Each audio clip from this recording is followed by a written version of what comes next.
a well-produced. So we'll start with the foundation. The foundation being that your audio is working, your, your video is working, your background is not full of junk, and it doesn't have to be a green screen. This is not a green screen. A lot of people always assume that I'm using a green screen because it's so flat. This is a sheet. This is 2024 now. Of course, all of us have seen the experience of COVID. Nobody have any excuse to do everything in physical. You can basically set up a business and run it online this day. And that though it comes with a lot of opportunity, but it comes with its own challenges, which is technology. So running a virtual business or an online business, how much does technology play in what you do? You throwing in a random poll is not going to make your event have engagement. Let me give you an example. We had a client who they were doing a training of sorts. This happened to actually be a government client, and they were doing some training for some new system. And one of those speakers was told that they needed to do something for engagement. And specifically, they were told that they need to throw in a poll. No rhyme or reason why, but it said throw in a poll.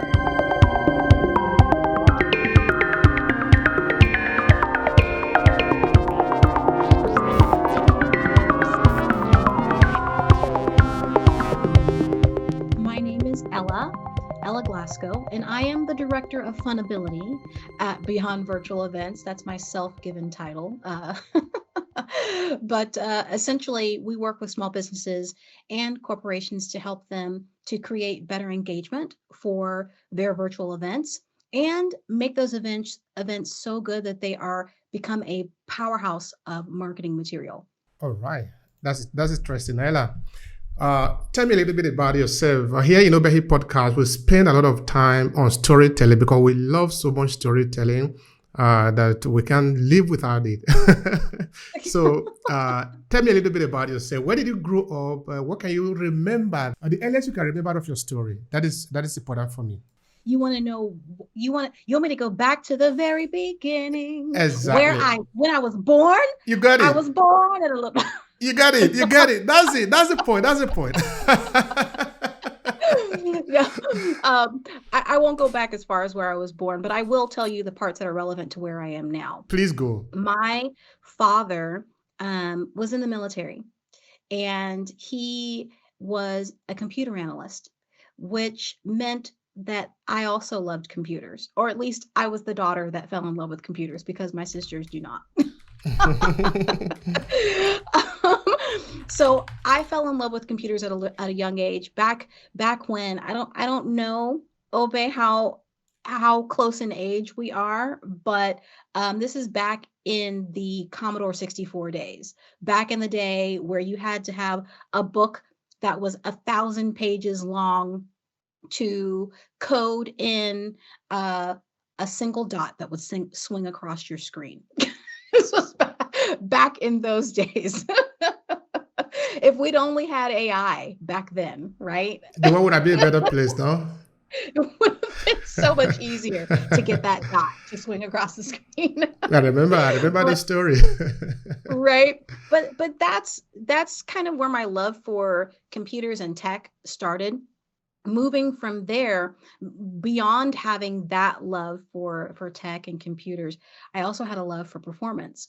And so as I grew older, I actually went into performance, got 2 vocal degrees, classical and commercial voice, and utilized that over the last over 20 years being a professional performer, professional singer, excuse me, on stages around the world. But I ended up performing on stages around the world. I started out my very first big professional contract. It wasn't my very first professional contract, but my very first big professional contract was with Disney, which meant that for me as a performer, I have been brainwashed by the mouse. And At the time, doing all of these things that I did, I wasn't necessarily thinking about, you know, the kind of training and the way that I was performing at Disney and how that made me think about other things. But the other piece of the puzzle that not a whole lot of people knew about me regarding what I planned on doing beyond performing is that I also had planned on having a production company. And I had written down this game plan uh, in 2005. And my original business plan was, I think it was like 17 pages long. I've got it on my computer here somewhere. It's like 17 pages long, and started out with, I have a production and coaching company. And so this production company I've always wanted, but it's not something that many people knew that I had a desire to do, because there were maybe 5 people on the planet that I had talked about it with outside of my husband. Um, so when 2020 rolled around, I hadn't started this production company yet. It had been something that I couldn't do because I didn't know how to get the money that I needed to start that production company. I needed about $250,000. And at 23 years old at the time, I didn't know how to get $250,000. If we'd only had Google and YouTube in its current inception, I would have understood how to get that. But at the time, I didn't know how to get $250,000 to start my production company. So I didn't. And when I did learn how to get that money, the way that I was taught to get it was to get investors and all of these things, and that made me even more frightened, because in my mind I couldn't see any way to get. I didn't. There was no way that I could see one investor could have $250,000. That was weird for me. I thought I was going to have to get 250,000 people to each give me $1. And I would have to be beholden to that many people. And so I didn't start the company when I learned how to do it then. That was probably in 2016 when I learned how to do that. Um, then here came 2020. And while I hadn't forgotten about my production company, I hadn't really thought about my production company in a long time. And at the beginning of 2020, everything was shutting down. Things were going crazy. And we were looking at start having a birthday party for our son, who was then going to be turning 4 years old, I believe. 4 or 5 years old, 4 years old. And we had already sent out invitations. Nobody had responded yet. And we didn't have any addresses or numbers to be able to call these parents to say we were going to do something different. And so I said to my husband, what are we going to do? He said, I don't know. And I looked at him and I said, what if we did his party online? And he said, that's weird. But at this point, we've been together long enough. He knows entrepreneur Ella always has some harebrained idea, right? So I didn't say anything further about it. I left it at that for him. But this brain was working. And I talked to his teacher on Friday. And I said, if we change our plans, do you have a way to get information to the parents? And she said, yeah, what are you thinking? And I said, I can't. I'll tell you when we decide. In my brain, I said, I can't tell you my plans of world domination.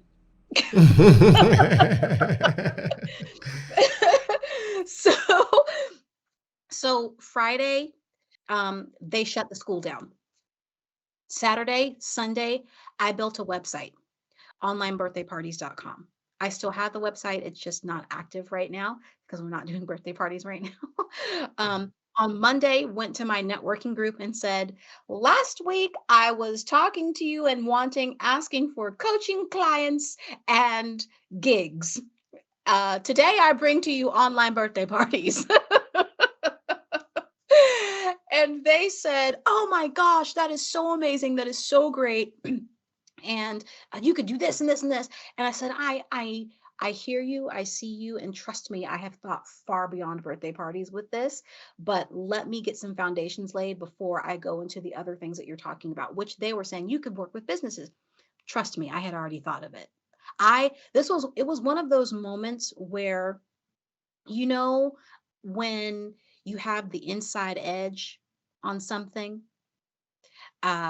and you can see very far into the future and you know exactly how to get there, but you just need a little bit more foundation to be laid before you can go there. It was one of those moments. I felt like in that instance, I felt like I had gotten a second chance to be in the 2008 fallout. Because when all the real estate things were going on in 2008, I was on a cruise ship, so I couldn't be a part of any of that money changing. But when this happened, I said, oh, You were there. You felt everything. You saw it all. I'm here for this one. So I did what I needed to do. We did birthday parties for a few months before I laid that foundation. And once I realized, okay, what I had and what I could do, I went back to my networking group. I said, I'm ready for you business peeps now. So the first event that we did for a business was not a small feat. We did a hybrid event. Did me and my team know how to do a hybrid event? No. But did we do it? We sure did. You fly and you grow the wings. It was fun. Exactly. We did a hybrid event for a bank, no less. It was a groundbreaking ceremony. That's lovely. And we just kept going from there. But over the years, that's how basically we got started. And over the months, I should say before the years, over the months of doing that, my husband and I looked at each other and I said, oh my gosh, do you realize we just stepped into the production company and it didn't take us $250,000 to do it? That is a dream to be dreaming of. That is what you have always wanted, right? Exactly. That's So while great. many people thought that I was pivoting, like I said, there were 5 people outside of my husband that knew I was not pivoting. I was simply doing what I had already stated I was going to do. And here we are, producing events for companies, and have introduced doing small businesses this year because they need the help too. I have been seeing that small businesses are not realizing the power that they have in utilizing virtual events the same way that big businesses, corporations have been doing. So I'm really excited to be able to have this ability to do that for them now. That's so interesting. That's really so interesting. All right. Now, at what point did you realize that this was going to be the business you will focus on? Because now you'll be testing different things. You see that the thing are beginning to fall in place. One thing I really love about entrepreneur and business in general is that you're never going to have the entire package fully formed and give it to you as a go and execute. No, you're going to have to figure out things on your own. And of course, you are going to learn as you are doing it. And as you learn, you are maturing in everything, both in your reasoning, in your approach. You are going to make a lot of mistakes, but you are going to learn along the way. But you get to a point that okay, this is the direction I'm going. This one. That one is not going. Yeah. This one is going. I've taken it out. I'm taking in this. So tell me, what was that point that you say, okay, this is actually what you want to do? It was never a playtime for me. The very minute that I realized that we could take my son's birthday online, I knew it was a business. That was immediate. So yes, so here's the interesting thing with that, the piece that I kind of left out. When that happened, at the time, I was still working with creatives. So for a long time, I was a coach for creatives. And we were going through my course at that time called Permission to Dream and Dream Ignition Bootcamp. And at that point, I was teaching them the week before all of this happened. I'd just given them a session on how to see the need, feel the need, and do that as a creative. And as a creative, sometimes creatives have a hard time understanding how to communicate what it is that they are selling to their audience. And what I was teaching them about is how to be able to communicate that to your audience without changing what it is that you do as a creative. It's not that we need to change what we do, we need to change how we talk about it. And so we talked about those things. And that very next week, I said to them, here is an unintentional case study of exactly what I was teaching you last week. I saw the need. I had the need. I filled the need. I changed not a thing of what I'm doing. I've worked with kids for years. I've been online for years. Heck, we're online right now. Look, us, we online. That's what we were doing. We were doing that class online. So I've been doing this for years. I've not changed a thing. I simply said now we're calling it online birthday parties. I've been entertaining children for years. This is nothing different. Oh, right. That's great. Same show, different name. That's great. That's great. That's great. I'm going to come back to that a little bit later. But now tell me, there are the people that are listening to you now and they have no idea of what you mean by producing virtual content. What does it mean? Yeah. So basically, it's a video. Virtual means basically you're doing video. But when you're doing a virtual event, typically, in my mind, the way that I define it, a virtual event is live. Does that mean that all of the video communication at that virtual event has to be live? No, but I find it's a lot more fun. And when you have your speakers and your speakers live and your audience there with you live to be able to engage with you in real time, just as you would if you had been in person with them. So that's what I mean when I say virtual event and we're talking about virtual production. We're really talking about video. Something like, if you were to give me an example, that maybe somebody's organizing an event, I don't know, a webinar, it will give it to you guys to produce, then you give it to them, then they can edit, or maybe you do it live or something like that. Could you please? Yeah. So, excuse me. So there are a number of ways that different production companies do it. The way that we do it, and you're right, there's so many terminologies that people use when it comes to virtual events. So you can, when I'm talking to you about a virtual event, you can also say a webinar. I hate saying webinar because webinars are so 2019. There's a very different mindset when you are looking at a webinar as opposed to an event, which is why I'm specific about saying event and not webinar, because webinar mindset is very, very different. And those tend to be boring and a bunch of slides. So I'm wanting to do something different for you. So when we're producing events for our clients, I'm thinking about now, we did an event for Chicago State University.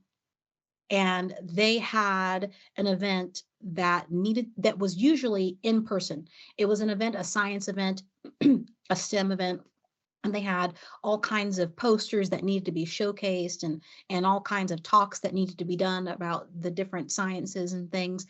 And they had to bring that online. So we helped them to do that, to really digitize that and make that experience work in an online space. Now, the platform that we decided to use with them to do that was Zoom. And I know when you hear Zoom, sometimes you're like, Zoom. Zoom is not the issue. Zoom is not the problem. The problem is the people that are running Zoom. So if that's you, I'm sorry if I'm blaming you right now for your event not being good. It's your fault. It's not Zoom's fault. But I'm here to help you with that so that you don't have to have an event on Zoom or any other platform that falls flat.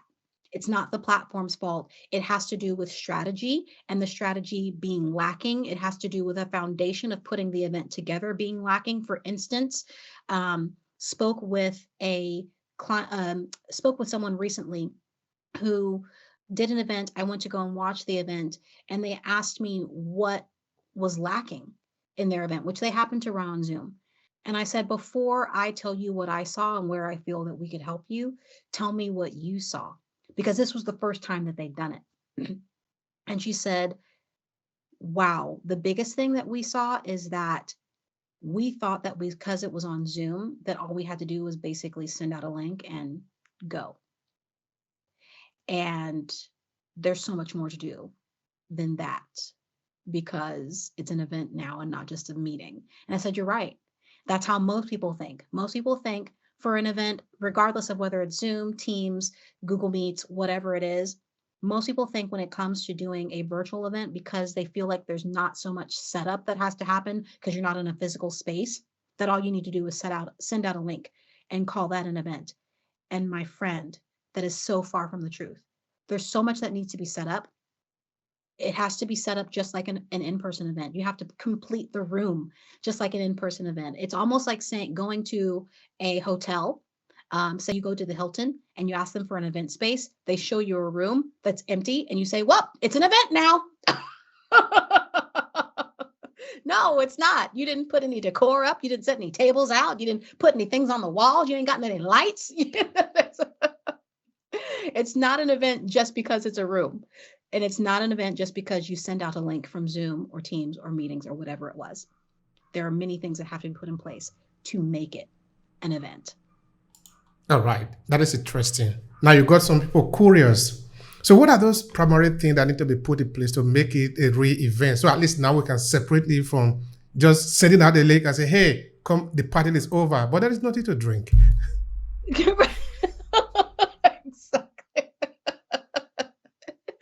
Exactly. Those are things that you really have to determine for yourself. You have to decide, number one, what is the purpose of this event? At the end of the day, what is it that you are trying to have happen for yourself and for the attendees?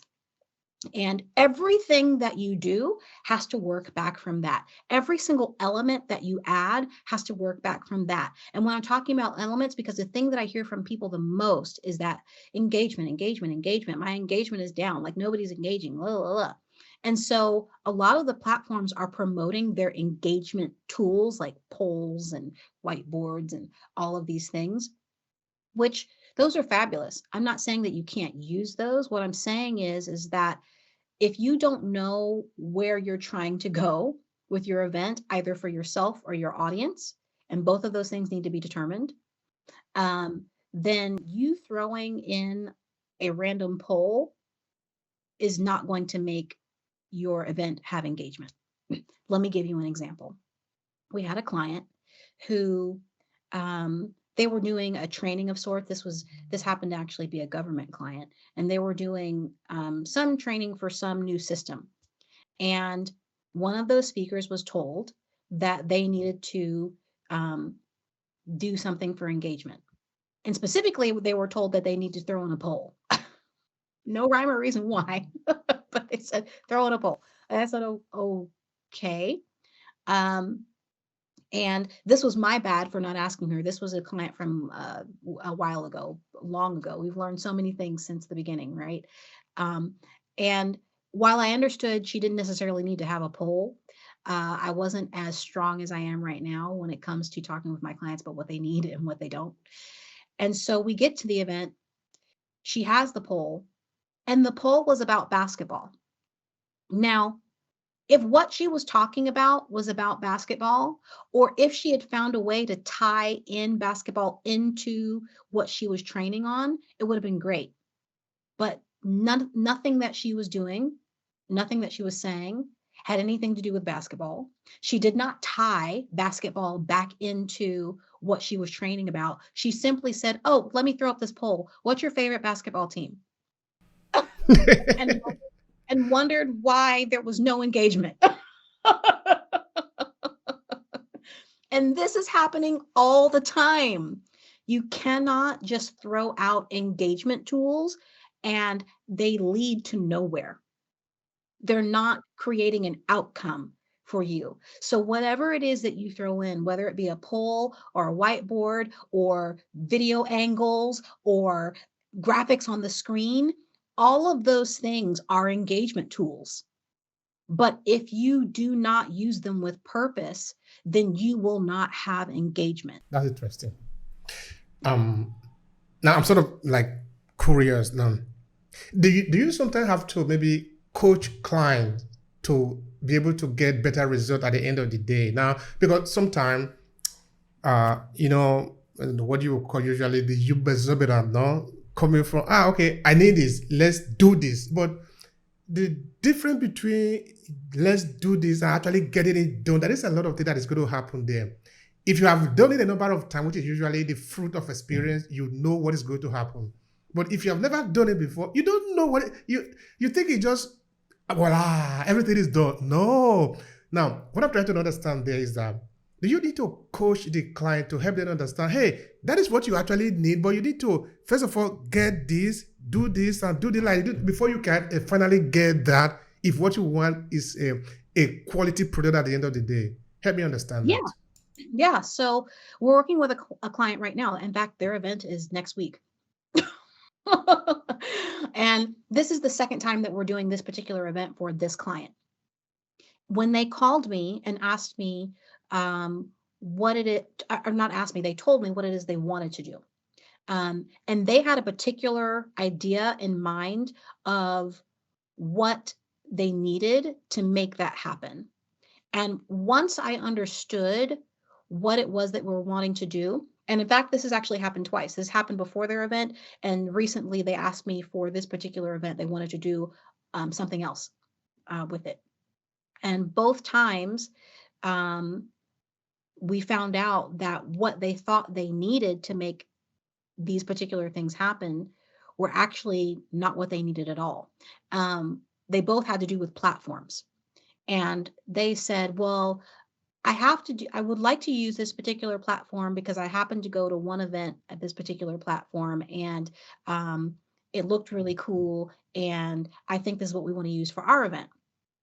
And once I got to questioning them further about what it was they were trying to have happen and what they were trying to do, they realized, oh, wait a minute, this platform is not going to work at all for our event because number one, our audience has never dealt with this platform before. Number two, I already had when I say they, the client, when they went to the event on that particular platform, they had a horrible time trying to figure out how to use the platform in the first place and realized that if we were going to use that platform, we'd have to create some really, really good material on education for their audience to even be able to get to the event because it was so unfamiliar. And once they understood that and I explained that to them, they realized, oh, actually, no, let's not use that platform at all because that's not going to be good because regardless of all of the bells and whistles that the platform may have, if your audience can't figure out how to use it, what's the point? You're going to spend half of your event that you could have been spending actually giving them the content that you promised them, and you're going to be spending your time being with frustrated audience members that can't even get to your event. All right, now that takes us to another important question that I had in mind even before uh, we started to record just now, no? Which is have to do with virtual event, which means virtual is online, and in most of the cases now, okay, it's video, what they're talking about essentially, no? Yeah. This is 2024 now. Of course, all of us have seen the experience of COVID. Nobody have any excuse to do everything in physical. You can basically set up a business and run it online this day. And that though it comes with a lot of opportunity, but it comes with its own challenges, which is technology. So Right. running a virtual business or an online business, how much does technology play in what you do? And what is the learning curve for you? Okay, I understand that you've been playing around with it for forever, no?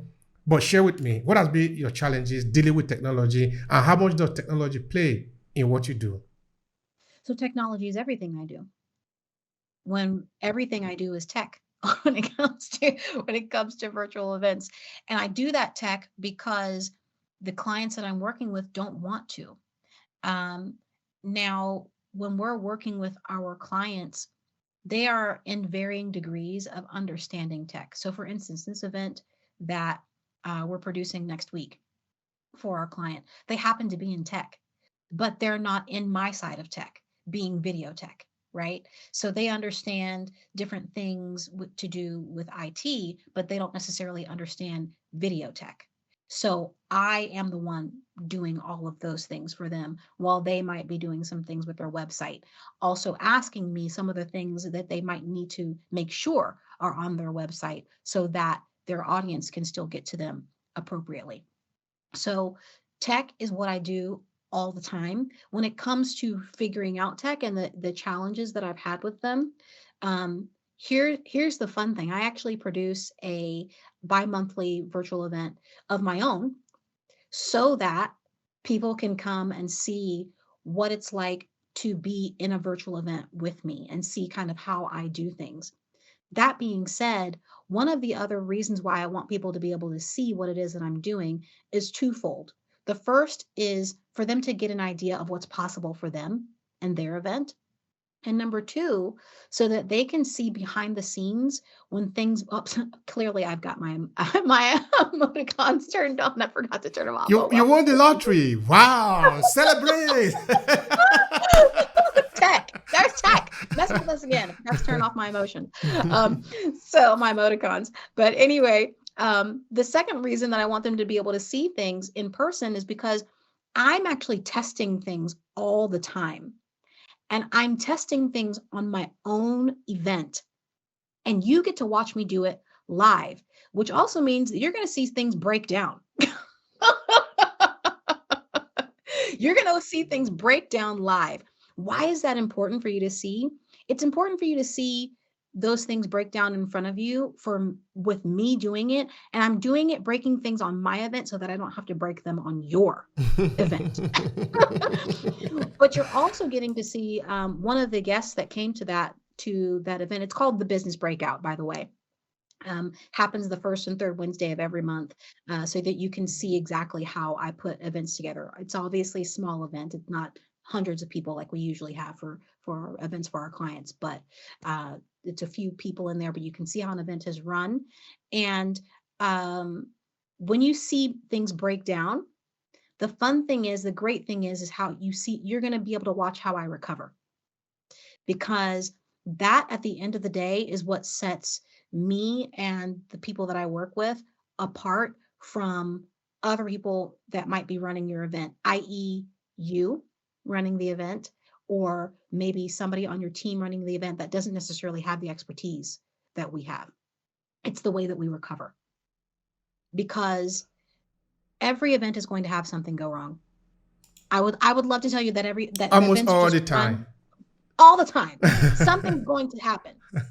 But when you have me on your team, it's going to be a whole lot less noticeable, and it's going to be fixed fast because we know how to fix it. Okay, Ella, you produce high quality content, virtual content for businesses, right? Right. At what cost? Somebody is interested now. Okay, I'm not saying tell me exactly in detail how much but like what does it really cost to produce a content? Sort of give me a kind of an average. So I will say this.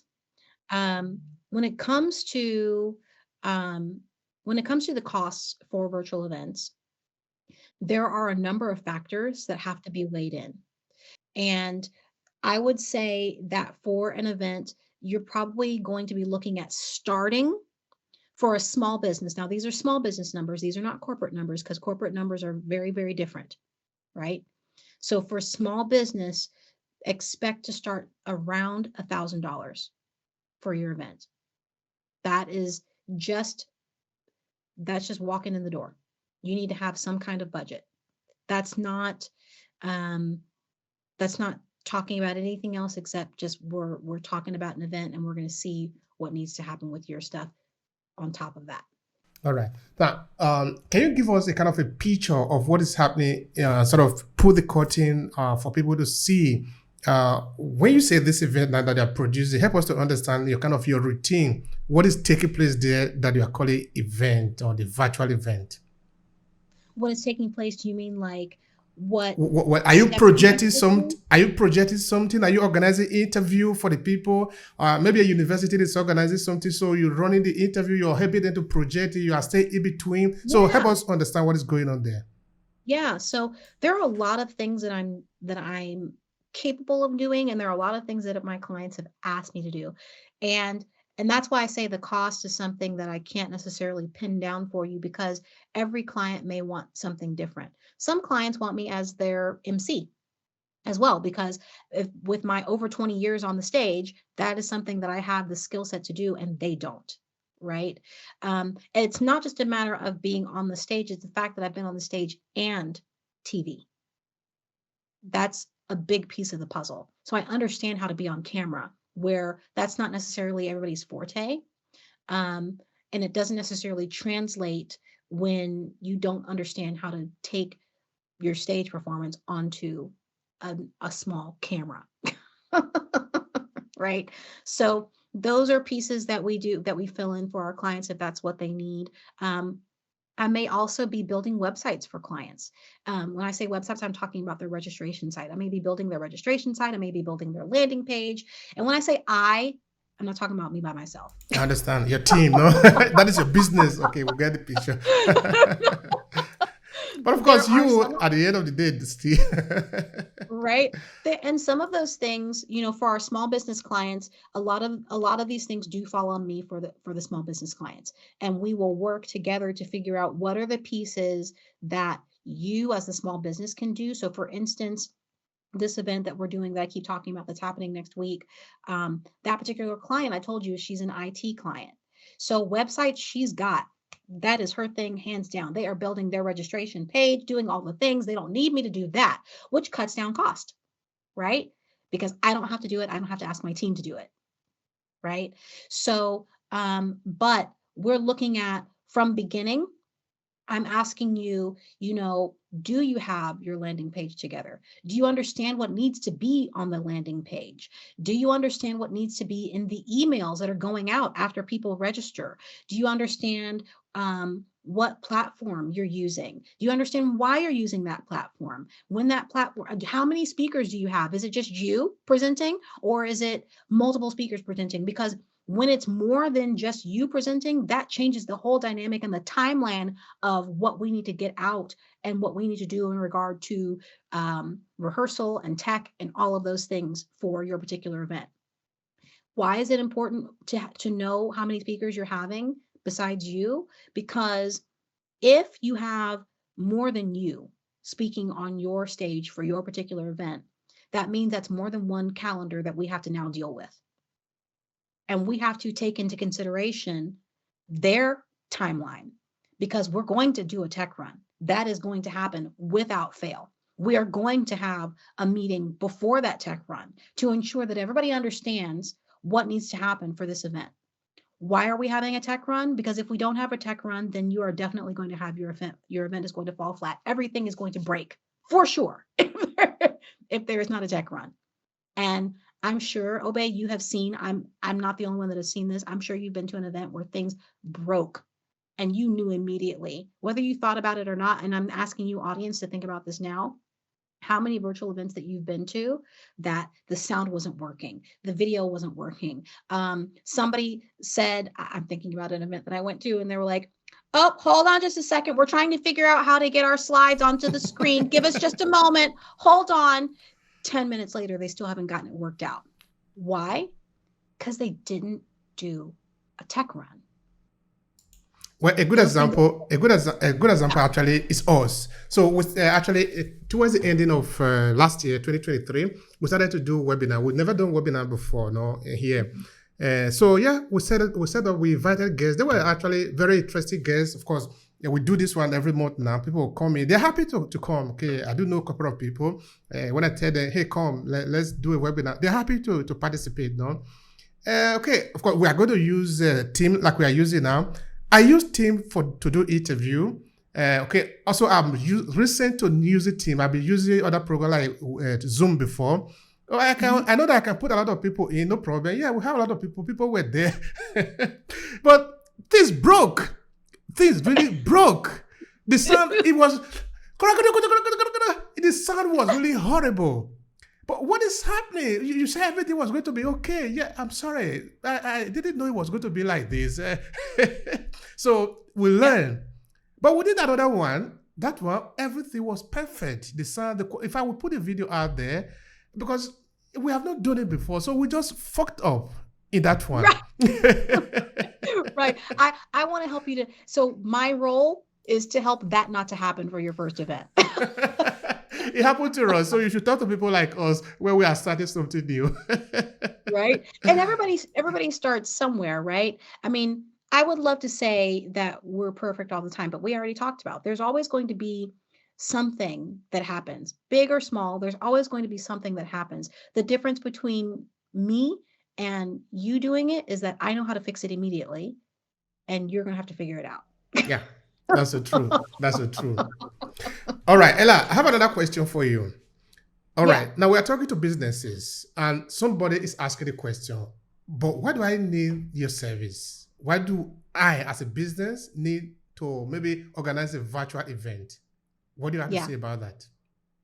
So virtual events are really a game changer for businesses, for small businesses especially, because where social media became a place for you to be able to um, get your stuff out there kind of for free.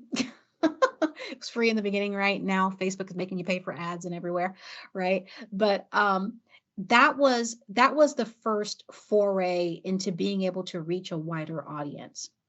But those are in spurts. A virtual event gives you that time to be in front of your audience and really build that relationship in a way that can't be built in a single post. A virtual event means that you're going to be spending at least an hour, if not more, in front of your ideal clients, which means that those touch points that they needed from you are incredibly lessened, exponentially lessened, right? Because they're spending hours with you, getting to know your personality, getting to know your brand, getting to really interact with your brand in a way that they're not going to do or get out of one single post. So that's the first thing.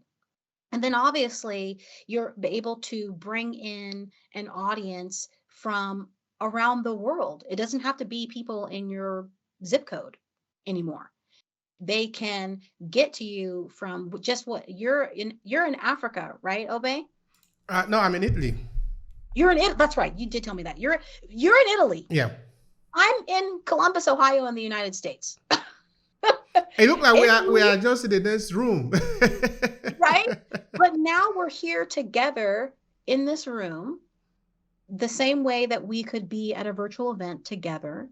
We've been able to be together now and have a different conversation. While you and I have been talking online, we've been messaging back and forth to each other, but now we can see each other's faces.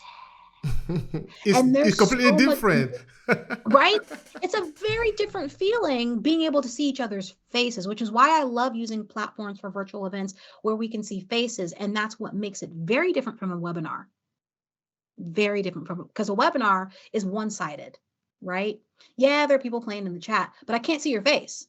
All I can see is the only person that I can see in a webinar is the person that's presenting, which means that I can't really interact in the way that I want to with the people that are around me, the way that I would if I was at an in-person event. Because if I was at an in-person event and the presenter said something crazy, you'd be elbowing that person right next to you. And you believe they said that, right? But when you're in a webinar, you can't do that. If you're using a platform that allows you to see faces like Teams or Zoom, which Zoom happens to be my favorite platform, okay? If you're using a platform that allows you to see the faces, then you can look around the room, you're going to find somebody in that audience that you're going to connect with. And then you can, Networking. private message them. And when they see when you make a face on screen, they're going to know because they're now your best buds, right? That's it. That's Right?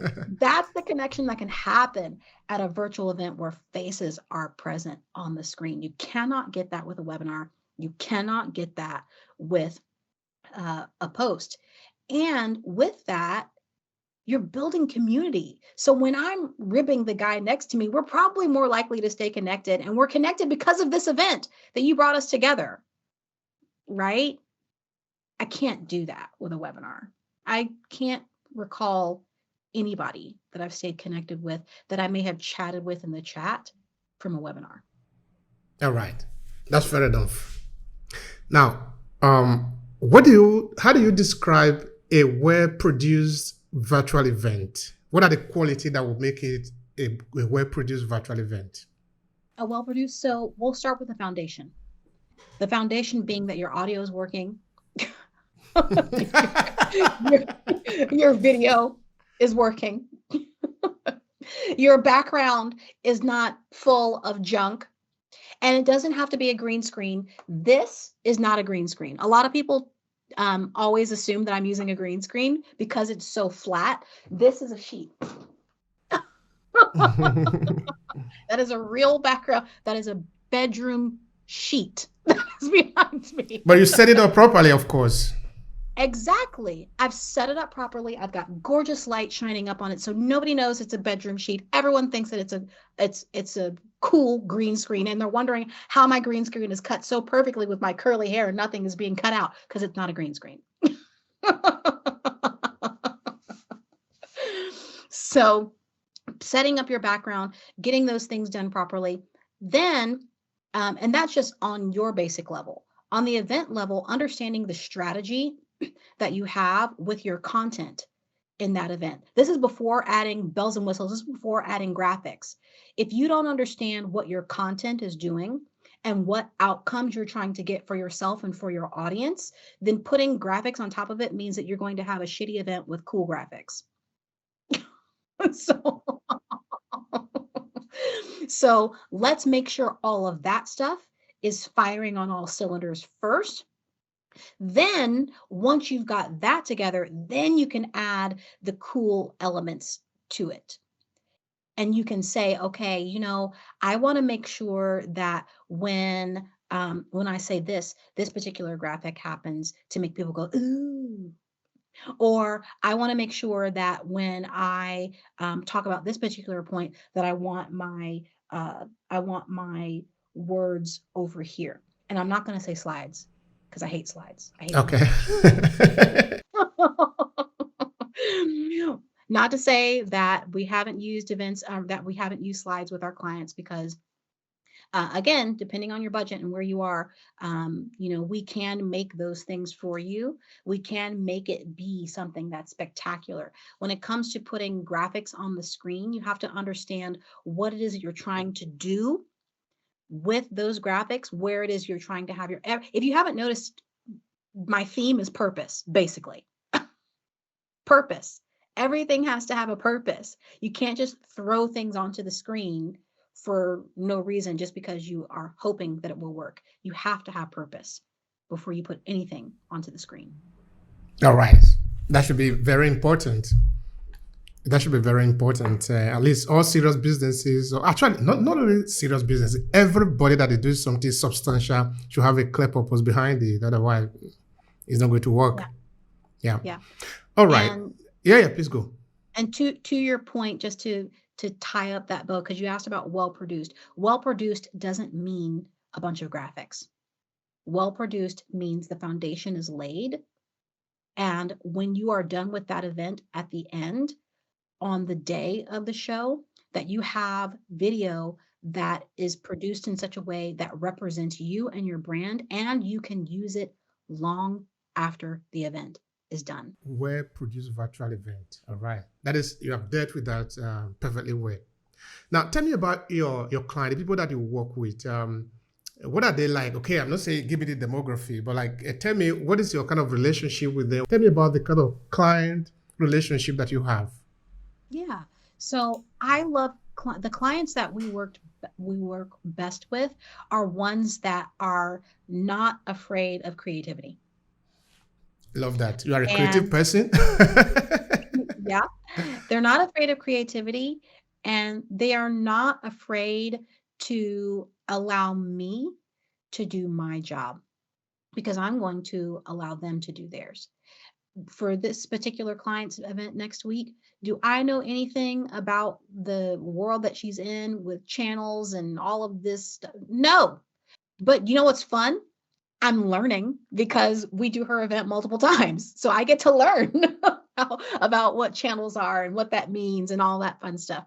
Does she know how to do my job? No, not at all. Not in the slightest. And it's a beautiful relationship that we have, because I can talk with her about things and she trusts me to be able to build out what it is that she has in her head. And, for instance, here's something that we're building on top of the foundation that we've already laid, right? So now we're adding graphics, and she wants to do a live stream with her event. So we're doing a live stream with her event. And I said, okay, that's awesome. We can do that. And we'll bring in your speakers that you have, and we'll interview them and do all those things. And she said, hey, I want you to be on screen with me because you are an excellent interviewer, Ella. Like literally that's your forte. So can you please make sure that you're on screen with me when we're doing this? And I said, okay, that's great. I Part of what I will do. totally, yeah, I will totally do that for you. Now, have we had clients that say, no, we don't want you on screen? Yeah, they want to do it, even though that's not their forte. That's fine. I have been on stage and on screen for over 20 years. I'm good. Super, super, super, Ella. You're good. You're good. Of course, with your explanation here, we can really see that you're good. No doubt about that at all. Now, there is something also I would like you to help me clarify, because now we are talking to business people, and people that are listening to us, many of them are small business owner, and they also want to learn from other people who are doing businesses. So here we are partner. We're not competing for. We're not in competition. So how do you market your business to your client? What can people learn from you? That would mean what Yeah, is your advice to them? yeah. So I use social media. I'm heavy on social media. These things that I'm talking to you about when I'm saying being able to use your event for long after the event, I'm saying this because I'm doing the same thing. These are things that I've tested. And now these are things that I'm doing with my clients, right? So I test this stuff on me before before I say that this is something that you should do, can do, will do, right? So I use social media, and I'm very particular about where it is that I go. I use social media, and this year we've added podcasts to that, which is why I'm here today. And Obe, I asked you immediately. I said, who's your audience? Now, some people may get offended, and I'm very particular with how I'm asking because I know that some people might misunderstand and misconstrue me to be asking how large is your audience. I don't care how large your audience is. What I do care about is who is in the audience, Who am I because speaking to? right? Because it doesn't make sense for me to go on a podcast or somebody's show that is made up of moms who want to learn how to cook. Now, I'm mom and I love cooking. And could I teach you a thing or two? Yeah, I've got a chef for a husband. I probably could tell you something. So, but that's not what I'm promoting. My business is virtual events.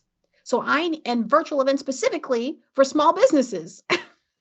So I need to know if your audience is made up of small businesses, which is why I ask that question, right? So for you as a small business, I would say to get really laser focused on who it is that you're talking to. And I'm thinking about a friend of mine who asked me to come and be a part of her event. She asked me to speak at her event. And I said, who's the audience? Good question. Right? And she said, oh, it's going to be a bunch of virtual event people. And I said, I'm so sorry, but I'm not able to come and speak to your audience. And she told me months later, she said, I was really upset when you told me that you weren't going to come speak at my summit. And I said, my event. And I said, and I was like, why? I'm so sorry. I didn't mean to upset you. And she said, I wasn't mad at you. I was mad at me because I've just been saying yes to anything and everything. And the way that you were so sure about my event not being an event for you, like you had so much certainty and you didn't even blink to say no. And I wish that I had that much certainty about what it was that I was doing. So for you as a small business owner, I would encourage you to find those kahunas within yourself to be able to start marketing yourself in the places where your audience is, and forego and put blinders on for the others, because you are wasting your time. As much fun as it may be to talk with X number of people, you're going to get burnt out on your efforts when you realize that nothing's happening from them, and it's not happening because the effort is bad. It's not happening because you're speaking to the wrong people. And that is so valuable. I believe people are listening. They're paying attention. Of course, in storytelling, we say this often, that before you speak, know who you are speaking to. Anyway, we're not doing storytelling today. We're not really going to go there. Because if you don't know who you are speaking to, it's not going to land. That is for sure. Right. All right. Having said that, tell the people how to reach you. I mean, how can they find you if they want to do business with you? And what are the best way to reach out to you? That is actually the question. Yeah. There are two ways that you can reach me. The first way, I'm on LinkedIn. Just go look up Ella Glasgow on LinkedIn. I am there. And you can send me a DM. All right. The other way, if you know that you have an event coming up and you know that you have a budget for it, then you can go directly to my website, which is beyondvirtualevents.com, and click on the button that says, let's talk about your event. And I will be happy to talk about your event with you. You'll schedule a time to speak with me. I'll ask you a few questions in that little, in the little calendar there, and then we'll have a conversation about your event, and we'll find out, are we a good fit for each other? We may find out by the end of our conversation that we're not a good fit. And I'm going to be honest with you either way. I'm going to let you know, hey, this is not the time. This is what you can do instead. And when you've done this, then you can come back to me and we'll get it together. That's lovely.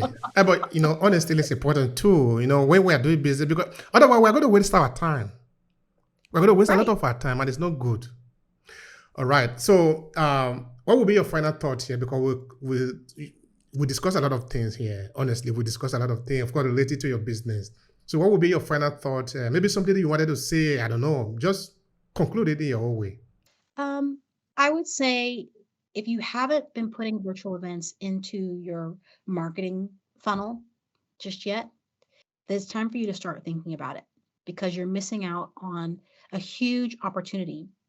You're missing out on the ability to be able to almost cut your marketing efforts in half.